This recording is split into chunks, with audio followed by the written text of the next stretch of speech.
জীবনে বহুবার শুনেছেন, শুনেলেন আব্দুল মুতালিব স্বপ্ন দেখছে কাবার চত্বরে একটা বিরাট গাছ, গাছটা বিরাট মোটা আর লম্বা, আসমান পর্যন্ত লম্বা। গাছটা বিরাট মোটা, লম্বা, আসমান পর্যন্ত। আব্দুল মুতালিব বললেন, আমি দেখে অবাক হয়ে গেলাম, পৃথিবী এত বড় গাছ, কি অবস্থা, এত বড় গাছ আমি দেখিনি কোনোদিন, আসমান পর্যন্ত লম্বা। আর ওই গাছের ডালপালাগুলো শাম, Syria, Japan, German, Afghanistan, Pakistan, Bharat, তাম পৃথিবীর অলিতে গলিতে ওই ডালগুলো সমস্ত পৃথিবীর জমিনটা, তাম পৃথিবীর জমিনে ছড়িয়ে গেছে। আব্দুল মুতালিব বলে, এমন কোন শহর নগর, এমন কোন গ্রাম ফাঁকা নাই ওই ডাল সে জায়গায় যায়নি। অবশেষে আমি দেখতে পাই ওই ডাল থেকে, ডালের পাতার থেকে সব লাইট বার হচ্ছে। জোরে বলুন। সব জায়গায় যেন ডুম ফিট করা, বিরাট ব্যাপার। হ্যাঁ, হঠাৎ করে একদল লোক আসলো, এসে বলছে এত বড় গাছ এখানে রাখা যাবে না, গাছ কাটতে হবে। আব্দুল মুতালিব বলছে, আমি দেখছি গাছ কাটা চলছে। হঠাৎ করে গাছ, লম্বা গাছ বলে এক সাইডে এমনি করে কেটে উঠে গেছে, এক সাইড গাছের সঙ্গে ঠেকে আছে। আর হঠাৎ করে দেখতে পাওয়া যায় গাছের ভিতর থেকে একটা জোয়ান ছেলে বেরিয়ে আসছে।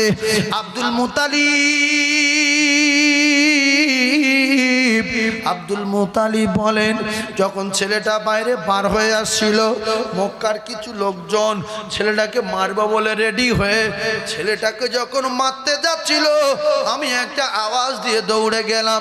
যে আওয়াজ দিয়ে দৌড়ে গেলাম মারতে দেব না বলে, আমি আব্দুল মুতালিব, আমার ঘুমটা ভেঙে গেল। হালকা হালকা বোঝা যাচ্ছে না কি হবে? হ্যাঁ, যারা ওয়াজ শোনা লোক বুঝতে পারছে, আর যারা একটু হালকা মাথা মোটা ওরা ভাবে যে গাছ খাওয়ার চত্বরে কি হবে রে। কিন্তু বোঝা যায়। সকালবেলা গণকের কাছে গেলেন, গুনুনির কাছে গেলেন, যে গুনিয়ে বলার দেখি কি হয়, ব্যাপারটা কি হয়। গুনুনির কাছে যাওয়া হলো, গণকের কাছে যাওয়া হলো। আর গণক বলে, আব্দুল মুতালিব, ওই কাবার চত্বরে বিরাট বড় গাছ, ওই গাছটা জমিন থেকে আসমান পর্যন্ত লম্বা। তোমার ওই কোরাইশ বংশে একটা মহামানব জন্ম নেবে, ওই মহামানবের হাত হবে জমিন থেকে আসমান পর্যন্ত। বলছে আসমানের মালিকের সঙ্গে তার বিরাট ফিল হবে।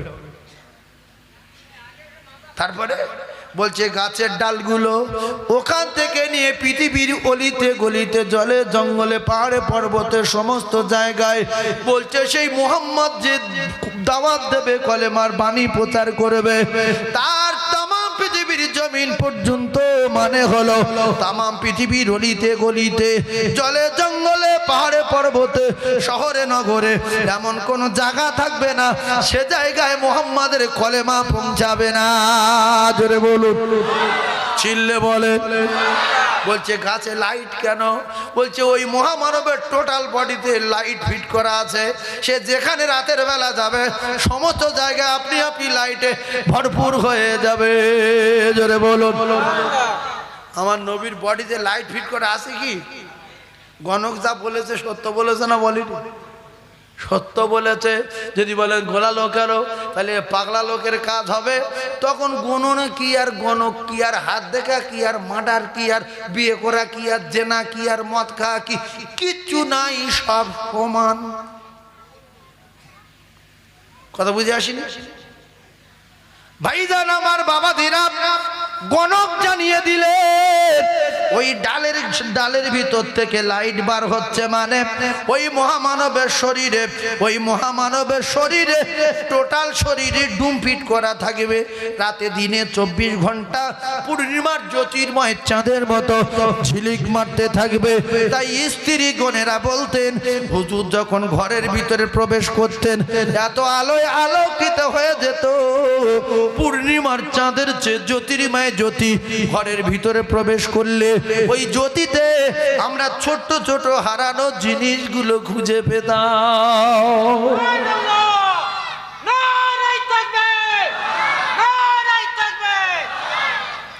নবীর জীবনী পৃথিবীর ক নাম্বার? জোরে বলেন। সমস্ত নবীদের জীবনী, মাওলানাদের জীবনী, পীর ওলিদের জীবনী, সাহাবাদের জীবনী, সবার জীবনী, শিক্ষা, চরিত্র, আখলাক, আদর্শ, নীতি, যোগ্যতা, পাওয়ার সব যদি একদিকে রাখা হয়, আমার নবীর একার যদি অপর দিকে রাখা হয়, আমার নবীর সমস্ত দিকের পাল্লা ভারী হয়ে যায়। জোরে বলুন। ভাইজান আমার বাবা দিরাম, 12 রবিউল আউয়াল সোমবার, আজকের সোমবার দিন। একটু ভালো করে বোঝার চেষ্টা করুন। পৃথিবীর জমিনে নবী যেদিন এসেছিলেন সেই দিনটা আজকের আল্লাহর কুদরত বোঝা বড় দায়।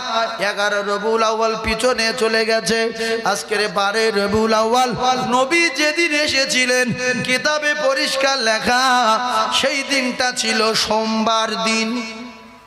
কি দিন লিখলেন? কেন এই জায়গায় বড় বড় আলেম ওলাম আসে, এই জায়গায় তো সব কমজোরি মৌলবি আসা হয়।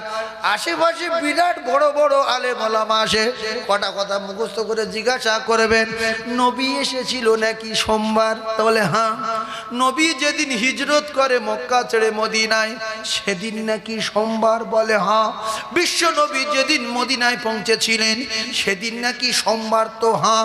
বিশ্ব নবী হাবিবুল্লাহ আকায়ে নামদার তাদের মদিনার বাড়ির পাশে যেটা আল্লাহর কাবা, ওই কাবা ঘরে জান্নাত থেকে হাজরে আসওয়াদ নামের পাথরটা লাগিয়েছিলেন যেদিনে, সেই দিনটা ছিল সোমবার। আর বিশ্ব নবী হাবিবুল্লাহ দুনিয়া ছেড়ে বিদায় নিয়েছিলেন সোমবার। জোরে বলুন হ্যাঁ সুবহানাল্লাহ। নবী বিদায় নিয়েছে, সুবহানাল্লাহ। মানুষ কোথায় আসে যা বলতে বলুন তাই বলতো। নবী মরে গেছে কাঁধে কোথায় আচার পাতার খায়, সুবহানাল্লাহ মানে ঠিক করেছে। নবী মরে গেছে দুঃখ করতে হয়, এই জন্য হিসাব করে ওয়াজ না শুনে শুধু যেখানে যেখানে সুবহানাল্লাহ বলা খুব কঠিন ব্যাপার। বলো নবী মরে গেছে সুবহানাল্লাহ, তাবের মাঠে মেয়েরে ঝাঁঝরা করে দিচ্ছে সুবহানাল্লাহ, চালাও চালাও। খেয়াল করে ওয়াজ শুনবেন। তাহলে এই সোমবার কটা হলো? সোমবার সোমবার কটা হলো বলেন? ভুলে গেছেন? বিশ্ব নবী এসেছিলেন দুনিয়া যেদিন সেদিন সোমবার। নবী হিজরত করলেন মদিনায় যেদিন সেদিন সোমবার। বিশ্ব নবী মদিনায় যেদিন পৌঁছালেন সেদিন সোমবার। হাজরে আসওয়াদে পাথর কাবার গায়ে লাগিয়েছিল যেদিন সেদিন সোমবার। বিশ্ব নবী যেদিন দুনিয়া ছেড়ে বিদায় নিলেন সেদিন সোমবার। কটা হলো? 5টা। মনে থাকবে? মনে করে রাখবেন, কাজে লাগবে। চার দোকানে চা খাবেন আর বলবেন এই আচ্ছা নবীর জন্ম হয়েছে কি বার? তাহলে সোমবার। নবী মক্কা ছেড়ে মদিনায় গেছে কি বার? তাহলে সোমবার। হিজরত করেছে কি বার? তাহলে সোমবার। জান্নাতের পাথর কাবা ঘরে গায়ে লাগানো হয়েছে কি বার? তো বলে সোমবার। নবী মারা গেছে কি বার? তো সোমবার। আল্লাহর রহমত হবে, সওয়াব হবে, নেকি হবে, না তো শুদ্ধ বুড়িমি করবে। হ্যাঁ ও চুরি করেছে, কাল ভেঙতে হয়েছিল, ওই দিন নেড়া করেছে, ওর পুকুরে বাগদা চিনি চুরি করেছে, তা তোমার কি হয়েছে? তুমি চুরি করবে? হ্যাঁ শুধু লোকের গিবত গিল্লা। কোনো লোক যদি চুরি করে আর আপনি যদি দেখে থাকেন তার সামনে গিয়ে বলতে হবে যে তুই চোর, আমি দেখেছি। চার দোকানে বলা যাবে না, বললি এর উপর আল্লাহর গজব নাজিল হবে। মুনাফিক বলি ইয়া রাসূলুল্লাহ সত্য কথা তার পিছনে বললি কি হবে? বলে সত্য কথা পিছনে বলার নাম হলো চিটিংবাজি আর মুনাফিক। সত্য কথা পিছনে বলার নাম হলো গীবত। সত্য কথা পিছনে বলা যাবে না। আল্লাহ গীবাতু আশাদ্দু মিনাজ জিনা। চার দোকানে গিয়ে বলবেন যে না কথাগুলো যা বলছিল এই মক্কায় একটা ঘাস হয়েছে নাকি জমিন থেকে নিয়ে আসমান পর্যন্ত লম্বা, উড়ে গিয়ে কি আজ রে, তার ডালপালা নাকি পুরো পৃথিবী ছড়িয়ে গেছে, গাছের ডাল থেকে নাকি শুধু লাইট বার হচ্ছে। এইসব গল্প করতে পারেন না? ও আজকে করলো রে সাইফুল্লাহ সাহেব, বলে কুষে দে। কি খুশিছে? আমি খুশিছি তার মানে কিছু মনে নেই, জায়গাটা বলতে হতো খুশে দে, এক গায়ে মিটে গেল। যাও হ্যাঁ একবার দরুদ পড়ে ফের মনে করেনি দরুদ শরীফ আল্লাহুম্মা সাল্লি আলা। একটু চা ব্যবস্থা করে নেব, চিনি না দিয়ে শুধু আদা চা আদা। সাইয়্যিদিনা মাওলানা মুহাম্মদ জানি আমি ই রাসূলুল্লাহ নাইকো ভুবনে তবুও সদা মন যে আমার ওই সেদিকে টানে ও গো বাসতে যদি না পারা যায় বেলাল ভালোবাসা আর মরুর বুকে মিঠিয়ে কি যায় ও গো তোমার দেখার আশায় আল্লাহ হুম্মা জোরে বলেন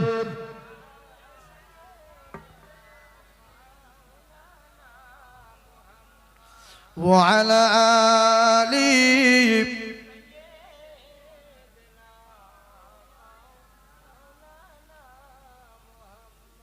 ভাই মস্তান কি সোয়াজে কাঁদে মস্তান সোয়াজে কাঁদে কি আরে হ্যাঁ না বলে না তো ওর কাঁদতে গেলে একটা লজ্জা লাগে না আসমানের মস্তানের নাম ফেরেশতাদের মস্তান আর লিডারের নাম ছিল ইবলিস ইবলিস কাদের লিডার ছিল এই যে বাবু কথাগুলো মুখস্থ করেলেন জীবনে বলতে পারবেন না শুনেলেন ইবলিস দুনিয়া ক জায়গায় কেঁদেছে তাহলে জানি না তাহলে শিখে নাও সেই জন্য এইগুলো ছোট্ট ছোট্ট জিনিস আমাদের শিখতে হবে কলেমাটা শেখেন দরুদটা শেখেন এগুলো কাজ হবে কটা দরুদ যদি সঙ্গে করে কবরে নিয়ে যেতে পারেন মুকুর সাপ মাটির চাপ সব আউট হয়ে যাবে কারণ রহমতের এত দাপট রহমতের এত ক্ষমতা গজবগুলো রহমতের কাছে তুচ্ছ হয়ে যাবে বলুন সুবহানাল্লাহ রহমতের দাপট আছে না নাই 10টা নিয়ে যান 10টা কারুর লাগবে না শুধু 10টা কবরে ঢোকেন একবার পড়লে 10টা জীবনে 1 সেকেন্ডের একটা আমল যদি কবুল হয় 10টা রহমত একবার পড়লে হয় প্রত্যেক দিন যদি একবার করে দরুদ পড়েন তাহলে মাসে 300 রহমত পাবেন ও এক মাসের রহমতের দরকার নেই একবার পড়বেন সেটা যদি কবুল হয় 10টা রহমত পাবেন ওই 10টা নিয়ে কবরে গেলে লাইন ক্লিয়ার হাফ টাপ সব ঠেঙে একধার করবে শুধু বলবে তোরা গজব আর আমি রহমত কেটে পড় আপনাদের কাছে বিচার দিচ্ছি রহমতের ক্ষমতা বেশি না কম বেশি গজব রহমতের কাছে তুচ্ছ বলুন সুবহানাল্লাহ আর একবার বলুন সুবহানাল্লাহ তাহলে কুলু সুরই সামাদ বলবেন না সমাদ বলবেন সমাদ বলবেন সামাদ মানুষের নাম ফালতু বলে লাভ নেই হ্যাঁ হ্যাঁ ওই সামাদ বলে তো বলে গন্ডগোল নামাজে মজা নেই আসে সমাদ বলছে সামাদ যেরকম বাংলা অক্ষর একরকম আধার কার্ডে আপনারা বহুতবার শুনেছেন আধার কার্ডের নাম যদি ওকার আকার একটা একটু হেরফের হয়ে যায় তো বলছে তোমার কার্ড বাতিল বলছে না বলে না তো আমাদের সব চেক হচ্ছে মসজিদে ফেরেশতারা যায় না আল্লাহর কদমে আমরা সেজদা দেই না আমরা যা বলি আল্লাহ শুনতে পায় না তাহলে সামাদ বললে লা জায়গায় ল বললে লর জায়গায় লা বললে সিনির জায়গায় সদ পড়লে সদের জায়গায় সিন পড়লে এই অক্ষর পরিবর্তন করে দিলে গুনাহ হবে লাইনে জলি বলে আপনারা হয়তো জানেন না তো যাই হোক এখন মূল কথা হলো একই রকম দেখতে আল্লাহ আল্লাহ কুলু আল্লাহ ওয়াহাদ আল্লাহু সামাদ লাম ইয়ালিদ ওয়া লাম ইউলাদ কুল্লাহু কুফুয়ান আহাদ সব এক রকম কিন্তু মাঝখানে কিছু বাদ গেল তো আধার কার্ডে এরকম নাম তার কি জুব্বার ওতে কার্ডে লেখা আছে শুধু বুধবার নাম এই শব্দ কিন্তু একরকম জুব্বার বুধবার তত ফেরা না জুব্বার বুধবার ফেরা কিন্তু এটা ভুল তো আপনি হ্রাস করছেন সমাদের জায়গায় সমাদ বলবো তা ক্ষতি কি বিরাট ক্ষতি তোমার নাম জুব্বার তোমার আধার কার্ডে শুধু বুধবার সব জায়গায় মার হবে না নাম আব্দুল জুব্বার অফিসার বলছে যে আব্দুলও নেই, জুব্বারও নেই, শুধু বুধবার লেখা আছে, কি করবো করো। ভাইজান আমার বাবাদিরা, দুনিয়া চেকিং মাস্টার যারা, অফিসার যারা, এমনি করে যারা চেক করে আধার কার্ড, আই কার্ড, একটা অক্ষর এদিকে ওদিকে হলে যদি এরা বাতিল করে দেয়, কার্ড চেঞ্জ করতে বলে, ও মুসলমানেরা, যুবকেরা, জওয়ানেরা, আল্লাহর হুকুম আদায় করতে গিয়ে যখন বান্দা নামাজে দাঁড়ায়, আল্লাহ পাক তার বান্দার কোনো পর্দা থাকে না, আল্লাহর কদমে সেজদা দেবে আর বলবে সুবহান রাব্বিল আলা, সুবহান রাব্বিয়াল আলা। এটা ভুল, এটা সহি না। সুবহান রাব্বিল আলা কে বলেছে আপনার? সুবহান রাব্বিল আলা না, সুবহান রাব্বিয়াল আলা। ইয়াল বলতে হবে, আমরা আল বলি, অক্ষর বাদ দেই, সেই জন্য নামাজে মজা নেই। ভাইরা আমার বাবাদিরা, কুলু সূরাটা ভুল পড়লাম, দরুদ শরীফ ছোট্ট পড়ি, সাল্লাল্লাহু আলাইহি ওয়াসাল্লাম, এটা ডেঞ্জারাস ভুল। জামা কাপড় কিনে নিয়ে বাপের টাকা আছে, গায়ে দিয়ে মাথায় টুপি দে, শুধু বলছে সাল্লাল্লাহু আলাইহি ওয়াসাল্লাম, সাল্লাল্লাহু আলাইহি ওয়াসাল্লাম। কোথায় লেখা আছে দেখেন, সাল্লাল্লাহু আলাইহি ওয়াসাল্লাম লেখা নেই। সল্লুল কি, সল্লুল কোথায় লেখা আছে? কারো বাপ দেখাতে পারবে সল্লুল? ওখানে লেখা আছে সাল্লাল্লাহু আলাইহি ওয়াসাল্লাম, সাল্লাল্লাহু আলাইহি ওয়াসাল্লাম। সল্লুল কি? কিন্তু আমরা 100-র ভিতরে 95টা বলি সল্লুল্লাহ, সল্লুল্লাহ, সল্লুল্লাহ। কি রে? তাহলে কি আছে? সল, মনে করেন সল, লাল বলবেন, লাল, লাল আর লীল, লাল, সাল্লাল্লাহু আলাইহি ওয়াসাল্লাম, সাল্লাল্লাহু। ওয়া শোনার দরকার নেই, শেখার দরকার নেই, অন্তত দরুদটা শিখে বাড়ি চলে যান। আর রাসূল বললেন, এ দরুদ একবার যারা সহি করে পড়বে 10টা রহমত পেয়ে যাবে। এক একটা রহমতের দাপট পৃথিবী গড়া গজব এই একটা রহমতের কাছে তুচ্ছ হয়ে যাবে। তাহলে সল হবে, সল হবে, সল্লুল্লাহ হবে না, সল্লাল হবে, লুল্লাহ হবে না। এই বলছি মানে পৃথিবীর মাদ্রাসার ছেলেদের সামনে, মুফতি মাওলানাদের সামনে এই এখন থেকে ছুটছে, কাল সকাল থেকে একবার পুরো পৃথিবী ছুটবে। এই মিনাকা হসপিটাল মোড়ে কয়টা লোকলে আর বলে পালাবো, এইসব ঠেকাবে, সেদিকে হুঁশ করে বলতে হচ্ছে, বুঝতে পারছেন না? তাহলে আপনারা শিখেলেন সল, লাল বলুন, বলেন লাল, সবাই একবার লাল বলেন দিন দেখি, লাল হয়ে গেল, দরুদ শেখা হয়ে গেছে। সাল্লাল্লাহু আলাইহি ওয়াসাল্লাম।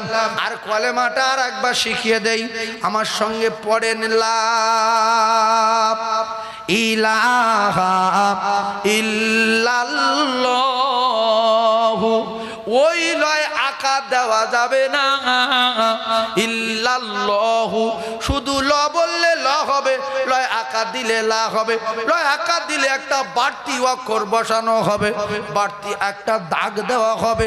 লয় আকার পাশে দিলে লা হয়, শুধু ল বললে ল হয়। তাহলে শুধু ল পড়বেন, আকার দেবেন না। লা ইলাহা ইল্লাল্লাহু মুহাম্মাদুর রাসূল বলা যাবে না, রা। তাহলে রয়ে আকার এসে যাবে, শুধু রয়ে র হয়, র জবর র, মুহাম্মাদুর রাসূলুল্লাহ। শেষে রক করে আকার দেওয়া যাবে না। ও মুসলমানেরা, লা ইলাহা ইল্লাল্লাহু শুধু ল, ইল্লাল্লাহু মুহাম্মাদুর রাসূলুল্লাহ, মুহাম্মাদুর রাসূলুল্লাহ। আল্লাহর নবী জানান, এই কলেমা যদি সহি শুদ্ধভাবে ইখলাসের সাথে মুখলিসান একবার যদি পড়ে নাই, 70 বছর 80 বছরের কাফেরের গুনাহ আমার আল্লাহ কলেমার পাওয়ারে মাফ করে দিয়ে সদ্য প্রসব করা সন্তানের মতো তার বেগুনাহ মাসুম করে দেয়। যে সুবহানাল্লাহ বলল না, বিরাট ভাষা ফেসে গেল না, এই যে সময়টা চলে গেছে সুবহানাল্লাহ বলল না, মৃত্যুর আগ পর্যন্ত এই সময়টার ফিরে পাওয়া যাবে না। তাই যে বলেনি বিরাট পৌঁছতে গেছে, তাই ফের একবার সুযোগ দেওয়া হচ্ছে। জোরে বলেন সুবহানাল্লাহ, আরো জোরে বলেন সুবহানাল্লাহ, আরো জোরে বলেন সুবহানাল্লাহ। নারে তাকবীর। হ্যাঁ, মিনা খান জলসা চাইতাই না। 12 হাঁড়ি বিরিয়ানি মানে কি? 12 হাঁড়ি, চোখ ধোঁয়া।